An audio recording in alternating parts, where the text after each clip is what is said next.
Hey, salut tout le monde, c'est Aurel, on se retrouve pour la review de l'épisode 8 de Fire Force. La dernière fois, on avait démarré un nouvel arc avec un environnement complètement différent et surtout, on avait découvert qu'il y avait un second Amaterasu. Donc si jamais vous n'avez pas vu l'épisode, je vous invite à aller le voir, c'est dispo sur Wakanim Adin, vous avez le lien en description. En attendant, n'hésitez pas à vous abonner et à lâcher le petit pouce bleu sur cette vidéo si les reviews ça vous plaît. Et je vous dis à tout de suite pour parler de l'épisode, mais d'abord générique.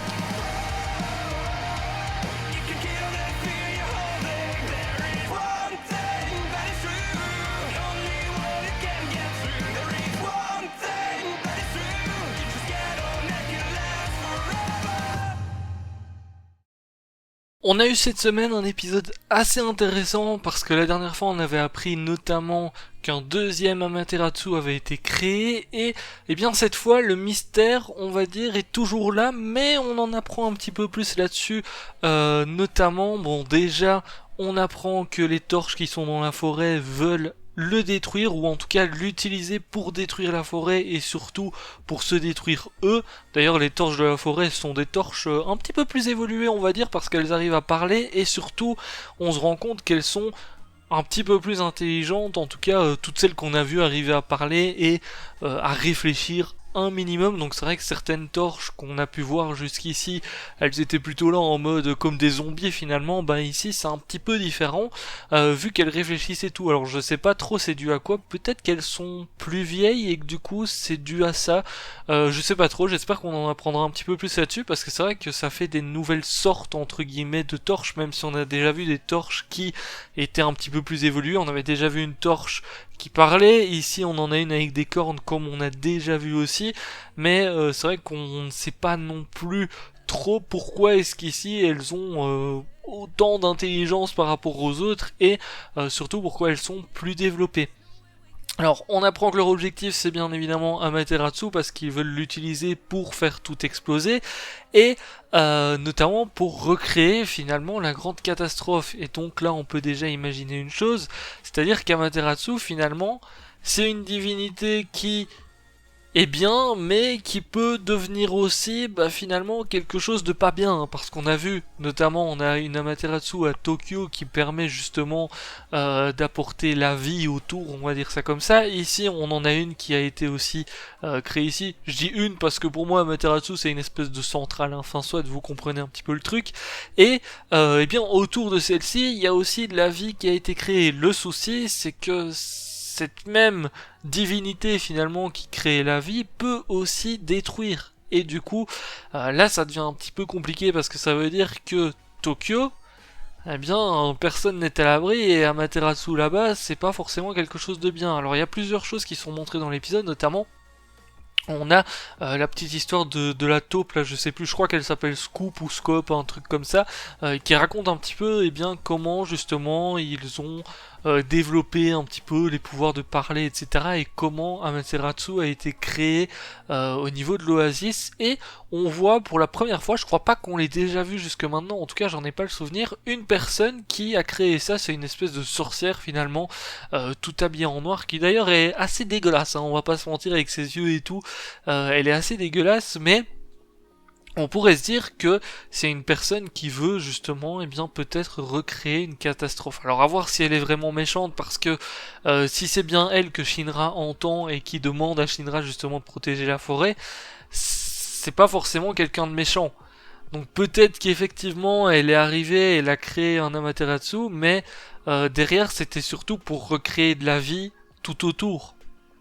Et ça reste à voir. Donc, est-ce vraiment quelqu'un de méchant ou pas?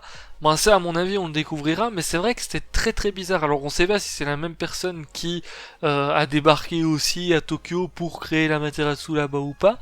Mais c'est vrai que c'est une personne, en tout cas, qui était là il y a très très longtemps. Et à l'heure actuelle, ça donne encore plus de questions finalement à tout ce qui se passe, parce que c'est vrai que ça part un petit peu dans tous les sens, hein. Dernièrement, on parle de piliers, maintenant on revient un petit peu sur Amaterasu et sur la grande catastrophe, donc c'est hyper cool justement d'avoir de plus en plus d'informations par rapport à ça. Et j'espère d'ailleurs qu'on en aura un petit peu plus, surtout que dans la centrale qu'il y a là, c'est vrai qu'il y a des chiffres un petit peu partout. Et on sait pas à quoi est-ce que ça correspond, donc il y a beaucoup de mystères quand même actuellement là-dessus, et surtout apparemment les torches qui sont là ont l'air d'en connaître beaucoup justement là-dessus parce qu'ils sont en train de réunir des espèces de... Enfin des morceaux de pierre avec tous des chiffres dessus et tout, et apparemment ça serait grâce à ça qu'ils arriveraient à faire exploser justement Amaterasu ici et à se détruire parce que c'est leur but.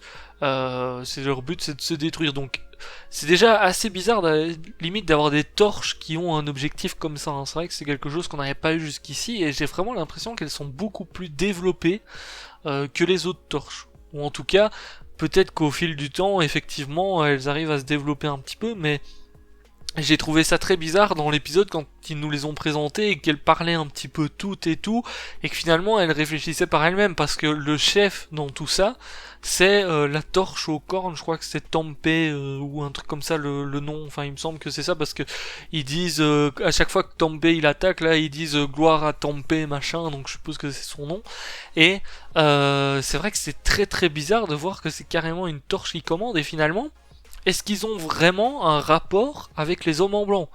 Parce que l'objectif en venant là, c'était justement de trouver des informations sur les hommes en blanc, sur le grand prédicateur et tout, et j'ai l'impression qu'on est à quelque chose de complètement différent. En tout cas, pour le coup, alors même si on a eu des petites références par rapport aux hommes en blanc et tout dans l'épisode, notamment il y a Shinra qui veut utiliser la Dora Link pour réussir à se connecter au grand prédicateur et tout, pour réussir à avoir assez de puissance pour détruire la torche, si j'ai bien compris son délire, mais bon, c'est vrai qu'ils ont un petit peu oublié finalement qu'ils étaient là pour rechercher des informations là-dessus. En tout cas, je suis impatient de voir comment est-ce que ça va se passer.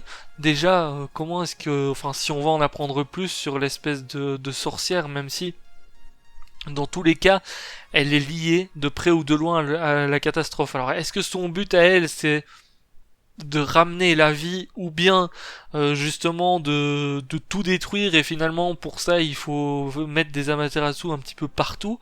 Eh bien, c'est la grande question qu'on peut se poser, mais je pense qu'on va apprendre énormément de choses et on va peut-être avoir bien justement des éclaircissements par rapport aux objectifs des hommes en blanc grâce à tout ça finalement, parce que ils vont très certainement ramener un petit peu toutes les informations par rapport à tout ce qu'on sait jusqu'ici, et c'est vrai que ça va être assez intéressant. Bon, je parle pas à chaque fois de l'animation des épisodes et tout, mais encore une fois c'était hyper sympa à voir. On a vu d'ailleurs Ogun, je rappelle c'est le pote de Shinra pour ceux qui voient pas trop, parce que c'est vrai que c'est un nouveau donc son nom on le retient pas forcément, mais c'était sympa de voir un petit peu justement des autres combattants finalement, voir un petit peu ce qu'ils avaient dans le ventre, mais là ce que j'attends le plus c'est de voir comment est-ce qu'ils vont réussir à exploser un petit peu toutes les torches qu'il y a autour d'eux, et surtout la torche à cornes, parce que là on a Shinra, je sais pas si vous avez remarqué mais ça fait 2 épisodes où il y a des petites connexions qui se font. Clairement, bon là on a vu notamment à un moment donné où il était justement dans la Dora, et du coup on a vu une espèce, justement l'espèce de divinité là qui est passée à travers lui et tout. Donc à mon avis, là Shinra il va se passer un truc, soit il va se faire contrôler, ou soit il va y avoir quelque chose en tout cas, peut-être qu'il va s'allier finalement à justement cette espèce de sorcière là pour réussir à protéger la forêt. À voir si effectivement l'objectif de la sorcière c'est vraiment de tout protéger et pas de tout détruire. Sur ce, écoutez, je vais vous laisser là pour cette petite review. N'hésitez pas à me dire un petit peu ce que vous en avez pensé, même si pour le moment c'est très très flou pour le coup au niveau de ce qu'on a appris dans l'épisode. Mais je vous laisse là. Ciao, ciao.